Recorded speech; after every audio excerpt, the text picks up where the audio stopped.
Three, two, one. Hey, everybody. Good evening, Nancy. How are you? Good. How are you? Happy Thanksgiving.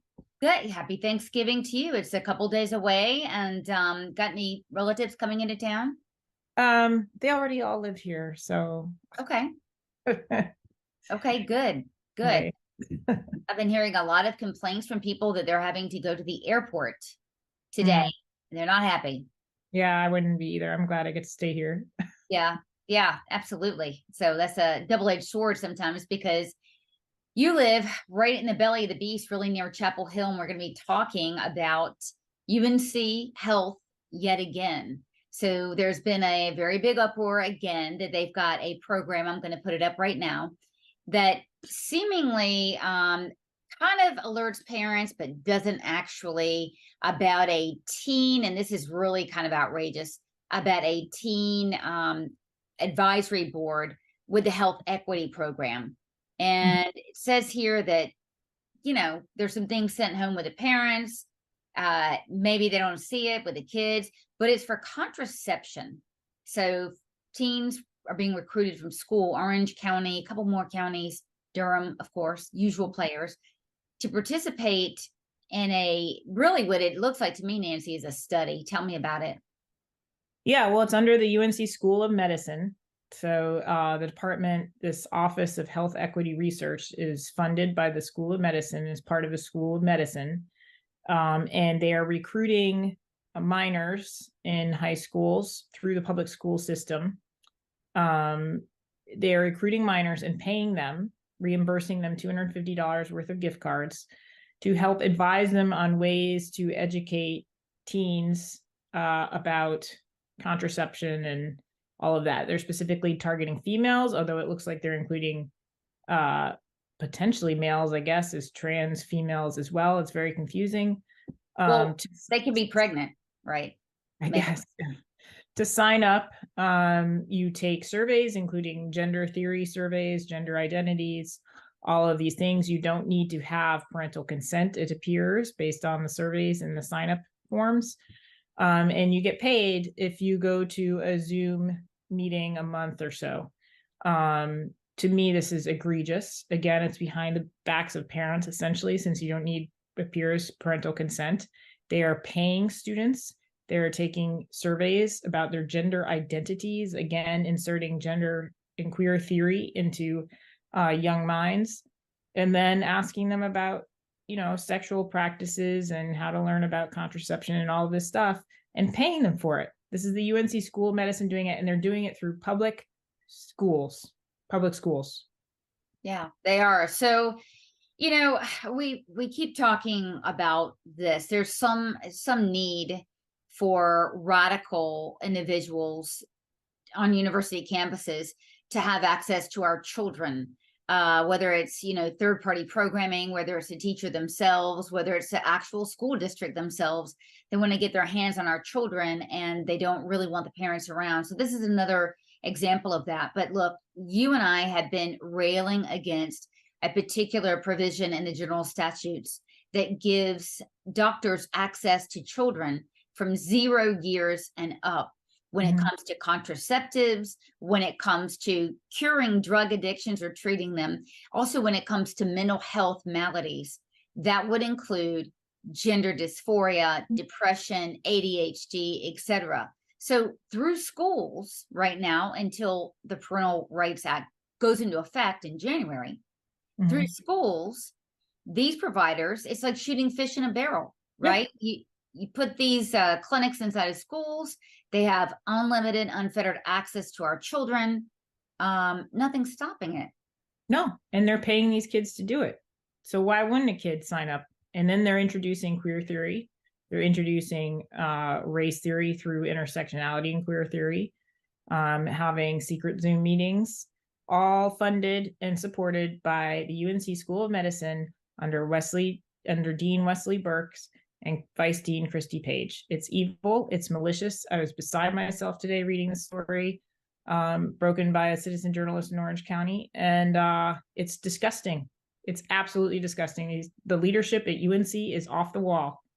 I have no other words for it. I've railed against them before, but really this time there are no excuses here. This is, and if you research the Office of Health Equity, the center, whatever, under the UNC School of Medicine, it's just as disgusting, and it's not a surprise why they're doing this. Let me tell you something. The country is out of control. Every single institution is out of control.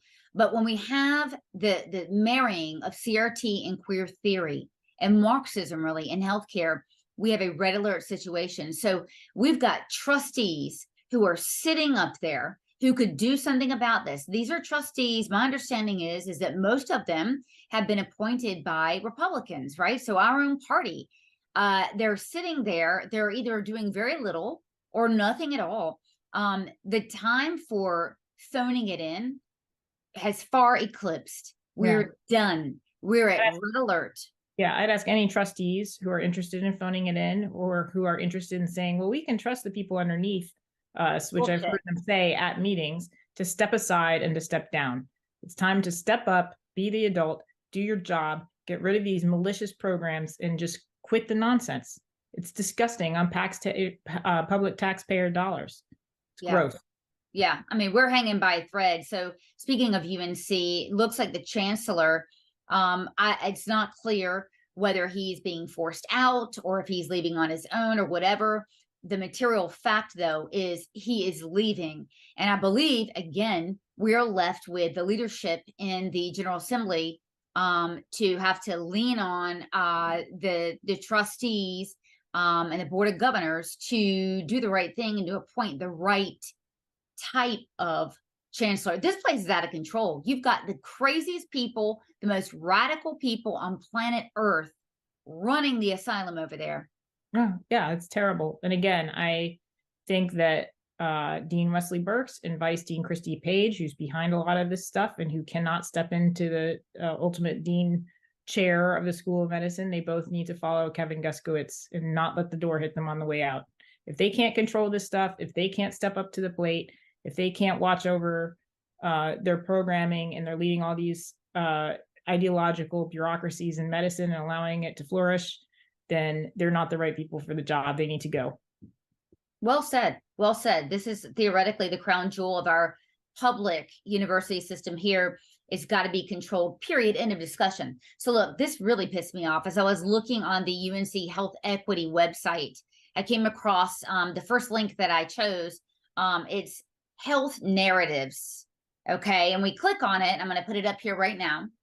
And it's from the AMA, and it is advocating a totalitarian system of communication. Why narratives matter. Dominant narratives, whatever the hell that is called malignant narratives about race, individualism, meritocracy. So I believe that means, let me see, dominant.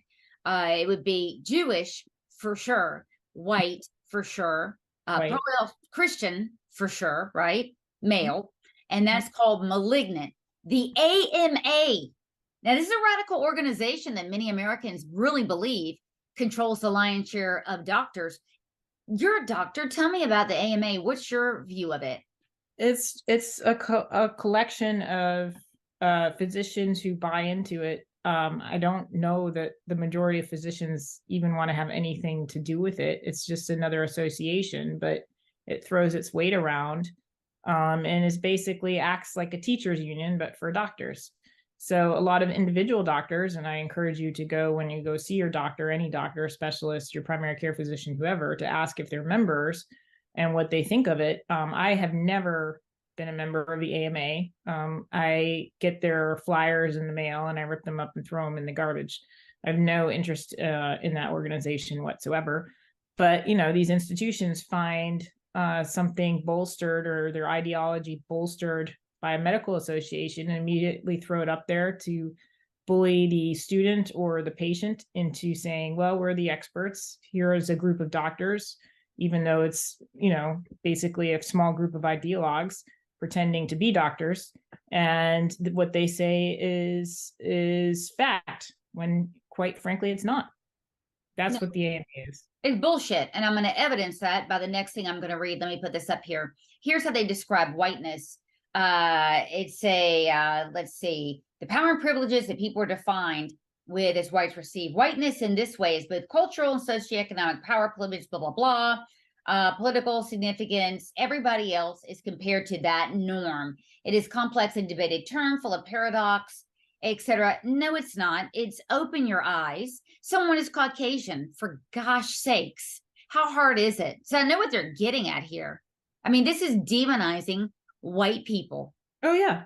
And they have it even more. The whole list of this Office of Health Equity Research, they blatantly come out and say, you know, I've known their health equity program is based on critical race theory and white privilege from public records previously received, where they have internal presentations and they say directly as much.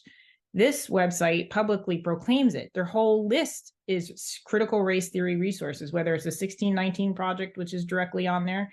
There's Delgado and Stefaniak, some of the founding, you know, ideologues behind critical race theory, their work. There's the White Fragility book. There's Ibram Kendi about 4 times over. There are anti-racist clubs that are recommended on there. Black abolition resources and liberation, which is a term that basically means communist.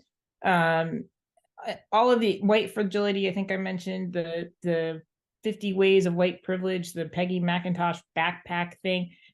Health equity is critical race theory. It is. They say it internally and they say it explicitly on their websites. And this shows it, and it needs to stop. It's a radical theory that has nothing to do with facts and evidence. Right. And it's terrifying that it's in healthcare.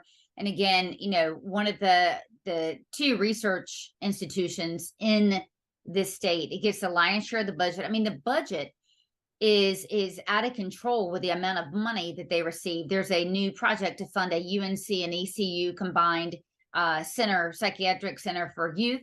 That scares the hell out of me. I do not know why one Republican that I know of stood up and said, you know what, I'm going to be a stickler. I'm not going to vote for this budget because of this money that's going into UNC. And just look at the website. If the website says this, look, people, this is the forward facing calling card of not only the medical school, but the biggest healthcare system in the state of North Carolina. I do not hear enough lawmakers standing up and out against this. No, and it's what health equity is. It's critical race theory, and the bureaucrats and the ideologues and the dean of medicine, the vice dean Christy Page, will come out and say, "Oh, we're just trying to close gaps. We're trying to make things better for people who are underserved." No, no, no. This doesn't close gaps. This widens gaps. This makes things worse. This causes division. This causes resentment. The white privilege crap. I mean, that was motivation for a shooter to go in and kill 3 innocent babies at a private Christian school. What about that governor manifesto? What about the 15-year-old? Yeah. It causes murder. So now, you know, kills people. 3 years ago when we started out with this, we you know, kind of soft pedaled it because I don't think we wanted to believe, you and I wanted to believe the dangerousness. CRT causes murder. DEI causes murder. I mean, be it a willful negligence or October 7th in Israel.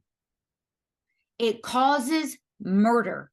It's no different from what the Hamas teaches their children at 3 years old, which is the entire point of me getting involved with this project, because I knew immediately when we saw that curriculum, wow, we're in trouble. Then you discovered that it was in the medical community here at UNC specifically. So I mean, we know that it's everywhere. We've been talking about this, but now it's time we talk about a way out, a way forward, and to put pressure on lawmakers. Look, they're running for office now. Now's the time to not only get them on record, but get them to volunteer their solutions on what will stop it. You know, I heard a great interview today with Ted Cruz about a new book that he has. I believe it's the End of Wokeness, whatever. Yeah, I think it was on Bill Maher recently too, or something. It was, yeah. Yeah, and even he went over Bill Maher a little bit or something. I don't know. I didn't see the whole thing. But Bill Maher's been making hits lately, to be honest, in my opinion. But the book proffers a few good solutions to this. I think obviously the obvious right is defunding. I mean, that's the top mechanism. He And the totally. Republicans won't even do that. Republicans, why am I picking on you? You're in charge right now. You have to do more than rail against wokeness. Now, I'll say some good things have been done during this legislative session, like stopping the predatory behavior of transing children that are 2, 3, and 4 years old. But we hadn't gone far enough. Mm-mm. No, this thing, I mean, when I saw it today, and it's been in existence, it looks to me like it came around mid 2020, like the intersection of COVID and George Floyd, based on going back to the web archive and some of their documents and everything. But it is as radical as anything, and it is under the School of Medicine. This is not public health. This is not global health. This is not the School of Social Work. This is not the undergraduate. This is the School of Medicine. It is disgusting. It is malicious. And I call out the doctors who support it. And I call for an end to this Office of Health Equity Research. It is ridiculous. Oh, now that you just said that, that's a tangible ask. We can ask. Yeah, as soon as the legislature gets back in session, I believe it'll be May. Unfortunately, that is forever. We need to do away with it. We need strong voices. Why would you need it? You already have these DEI. I mean, this is separate from their DEI programs. Like you have no, it needs to close. It's a whole additional aspect of bureaucracy. It's radical. It's unbalanced. It's completely biased. It's political, and I have no interest in having my tax money funding it under the School of Medicine. It's insane. But I just read to you, it has nothing to do with equity, because if equity is fair for all. No, it's all CRT. Yeah. The one definition I gave you was whiteness, and while that is bad, so that's by definition is not equity. It's on their own damn website. Yeah, it's on their own website. Yeah, equity means racism. It means that. Mm-hmm. And it's on their website. It's right there. And not only that, but in practicality, now we have evidence that they're using that Office of Health Equity Research and closing gaps, so they say, to go behind parents' backs, again, in schools, targeting children to fall under their ideology. It's disgusting. It's malicious. I can't say it enough. Gosh, I'm going off. I was really upset today. This one, just can't take it anymore. I think we invented a few new cuss words today. Yeah. On the phone? I did. Yeah. I try not to do it on video. Yeah, we try. I think I'll let a few slide here, because I'm tired of talking the same thing. I mean, you guys have to be tired of hearing it. We're tired of talking about it, but we're not going to not talk about it because it's actually happening. That's what they want. They want to wear us down, Nancy. They want to wear us down. They want to keep doing this stuff. They want to keep pushing, right? And they think, oh, people are going to get sick of hearing it. Well, sorry, I'm not going to get, I'm sick of talking about it, but I'm not going to stop. You're not going to stop. We're not going to stop. It's more evidence that these doctors in the leadership position are not doing what they're paid 6 figures and 7 figures to do. Right. Exactly. And we're going to stay on their ass. I mean, we're not going to stop doing that. So once again, I'm going to put this story up here for you so you know where to get it. You know where to look for it. So the next steps are, I'm hearing, I'm not going to give any more information about it, but I'm hearing that there may be a lawsuit about this. I've heard some talk about that, but I need to find out more directly about if that's really happening. But yeah, this is outrageous. UNC Health, stop it. Yeah. Just stop targeting kids. Stop lying about what health equity is. Stop your idiotic ideologue. They're not going to stop. They're not going to stop until we stop them. Guys, they will not stop until we stop them. I'm telling you from experience, it will not happen. So they've got people that they need, and not all, I would say maybe 20%. They need to go. Their ass needs to go. And I'm telling you, I'm seeing a lot of people that are being fired. They're being canned. These same people we're talking about, I guarantee you, they're anti-Semites. They're the ones out there causing all these problems. It's the same crew. We're fighting the same crew. The same gender crazies are the same people that are out there ginning up support for Hamas and against Jews. It's Marxism, people. Mm-hmm. That's what we're up against. And it's unfortunate because it shadows a lot of doctors who are really good and who hate this stuff.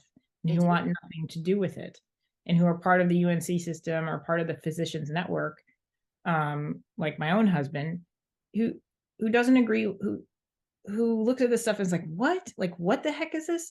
And unfortunately, he's associated with it because of this. And there are good doctors at UNC, and their reputations are being tarnished by this crap because the leadership can't deal. And we're funding it, and it's so, ugh, can't take it. How do we know there's great doctors besides what you just said? They reach out to us all the time. Mhm. They reach out to us all the time. They thank us profusely. They tell us not to stop. We're not going to stop. We are not going to see a once wonderful system being completely trashed from within. It's been 3 years of getting the hell kicked out of this system, and we're going to be part of the solution. We're not going to let it happen. So we're going to keep having these conversations. We're going to keep alerting you guys so that you know to look for, is UNC involved in my school, in my district? How are they involved? You guys, you need to really look. You need to proactively look. You need to go on record with the school in writing and in conversations, I guess, and say, I am objecting to this. They're not going to get their hands on my kid. Yeah, and you need to talk to your kid and every day, That too. and talk to them. It sounds great from your perspective. It sounds like you're helping the world. And you get to work with, researchers and physicians. It just sounds so wonderful, and you're going to solve the world's problems. But that's not really what this is. And here's why. And you need to trust me as a parent. You need to have these conversations with your kids too, so that they know, because these people are professionals. They're handing out $250 gift cards to bribe your kid to go behind your back to talk about gender theory. And God forbid, do something about it. Right. Because let me just tell you the law will be in schools now. Theoretically, there's going to be a law forbidding that, but in the state of North Carolina, I want to reiterate to all parents out there, anyone can treat your child for a mental health malady from 0 and up. In other words, they can consent to their own care. I've talked to legislators behind the scenes and lobbyists that say they have never seen anything like this with respect to getting legislators to change this law. They're experiencing a lot of resistance. I would imagine it's from the medical lobby itself, because why wouldn't you want to treat kids and just send their parents the bill? Right. But it's wrong. It needs to be changed. We're not at a time in this country right now where we can wait. Yeah. This was very upsetting today, and I don't want to hear any excuses. I don't want to hear any "we're closing the gaps" BS. I don't want to hear it. It is implicit and explicit.